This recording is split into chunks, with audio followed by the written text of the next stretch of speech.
Hey everybody, I'm Bryant here with DotsCast. I'm here with Brandon Winfrey from Insomniac Games, currently developing Sunset Overdrive. So why don't you just give us kind of a quick overview on the game? All right, Sunset Overdrive is a third-person shooter, but it's traversal-based. It's in the open world, and the basic idea is that the apocalypse happened. There's a bunch of mutants running around because they drank this energy drink, but that's kind of awesome for you. Yeah. You know, this is your awesome apocalypse. Like now you can fully live up to your potential, and there's tons of crazy weapons.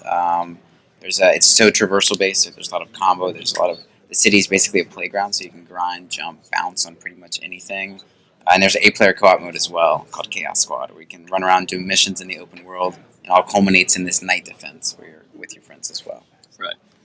And so, just me, I'm a huge Insomniac fan. I've been following the Spyro series, Ratchet series, and all that, and I can kind of see influence coming into Sunset Overdrive. So if you kind of elaborate on how maybe those games influenced. Yeah, so the leads on this project, Marcus Smith and Drew Murray, they were huge fans of Spyro and Ratchet and Clank, and they basically the vision for this was what's the evolution of that, right? And so really just combining with the traversal, but all the weapons are straight from Ratchet and Clank, the feel of them and stuff like that, and we're just setting that in an open world and just with this traversal and combining that.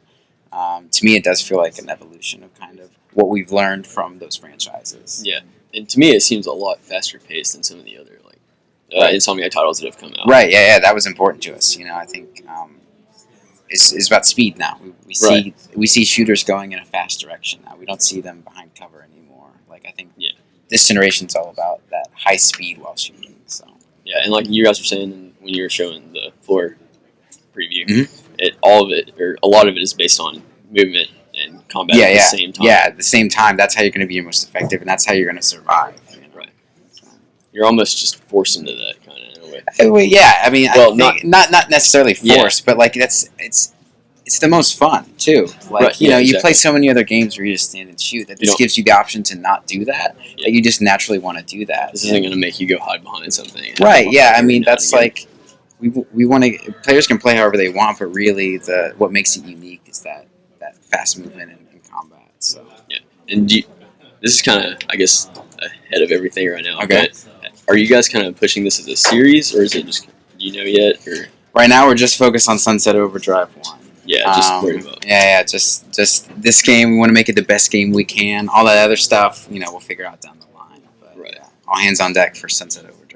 The co-op. Can you elaborate a little bit more on how that's going to play out? Yeah. So the co-op, it's 8-player co-op, and essentially it's you just you can go straight from single player. You go up to a phone booth, and boom, you're right in the multiplayer. And that's basically what's going to happen there. Is we want to feel each one feel unique and feel crafted by the player. So you go in, you and your 7 other friends, and you're going to get 2 mission options, right? Mm-hmm. And either one's going to give you kind of bonuses or make stuff harder at the end night defense. So there's this currency system called chaos, which is where one mission will give you more chaos, the other will give you less.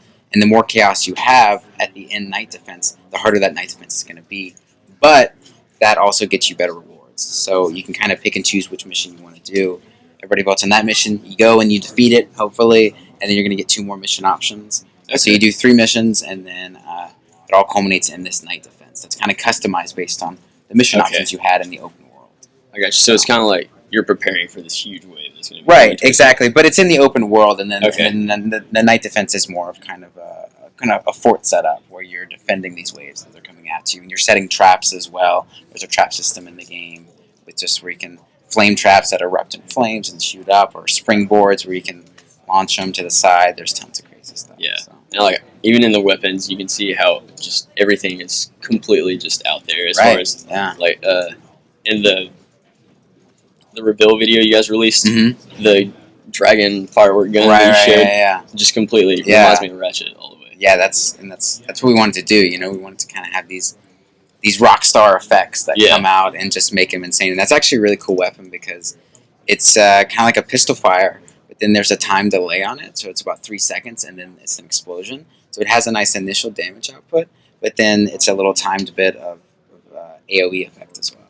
So, the one-handed dragon is what that one's called. One-handed dragon. And as far as, I guess, everything goes in the game, is there a huge kind of weapons that everyone's gonna find as they go through? Or? Yeah, so we aren't talking about numbers for that just yet. Yeah. But I will say, if you ever played Ratchet, like it's this game's arsenal is as big as our Ratchet arsenal, as big as our biggest Ratchet arsenal, I guess is how I should say. And yeah, and it was important to us to kind of have a full breadth of strategic options with your weapons. So you're gonna have ones that do more AOE effect. You're gonna have ones that are more burst fire, and you're gonna even have stationary weapons. It's gonna be very situational, right? Yeah, and we want you to switch up the weapons as much as possible during a fight. We want you to shoot off a copter turret and then switch to your firework gun and go around and kind of self-flank the enemies with your weapons. So that was important to us.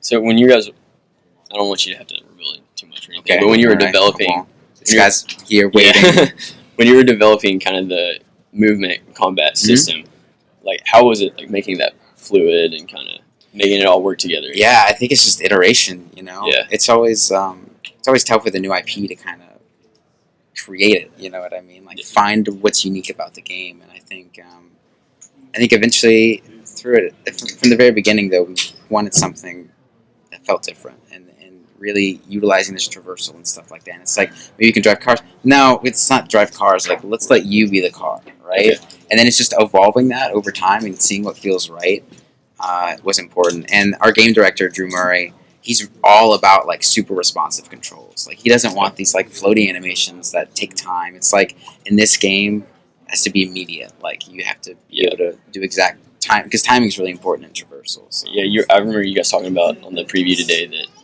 a lot of stuff is very specifically timed as far as like turning corners on buildings and stuff. Turning like corners, you have to do that as well. At the same time, you get really good at that quickly. Yeah, and then comes naturally with it comes naturally. Eventually, it's kind of crazy to see people as they play it.